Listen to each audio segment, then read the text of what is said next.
कारोबारी बिरादरी की सुन ली गई है। टैक्स फ्रॉड में गिरफ्तारी से कबल कमेटी से इजाज़त लेना ज़रूरी। कमेटी में महकमे टैक्स के ऑफिसर्स के साथ कारोबारी बिरादरी के नुमाइंदे भी होंगे, जबकि कारोबारी अफराद की टैक्स फ्रॉड में 37A के तहत गिरफ्तारी की इजाज़त थी।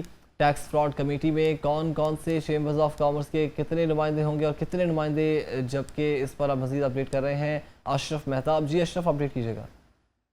बिल्कुल, ये पिछले दिनों बहुत ज़्यादा शोर था कि FBI पुलिस को लेके मुख्तलिफ जो कारोबारी लोग हैं उनकी फैक्ट्रियों पे और उनके कारोबार वाली जगह पे ना सिर्फ रेड करते थे बल्कि उनके सारे रिकॉर्ड भी कब्जे में ले लेते थे, फिर गिरफ्तार भी कर लिया जाता था, मुकदमा भी दर्ज कर दिया जाता था।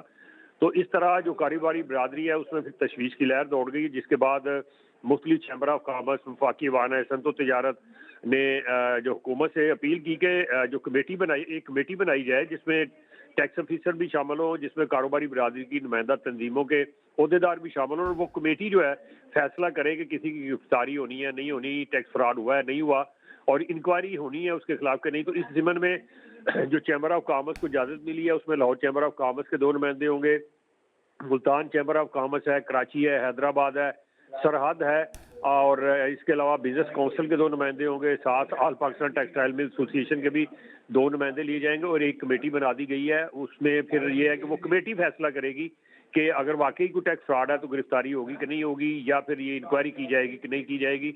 इससे जो कारोबारी बिरादरी है जो है काफ़ी हद तक मुतमिन हो गई है। जी जी ठीक है, बहुत शुक्रिया, आप हमें अपडेट कर रहे थे।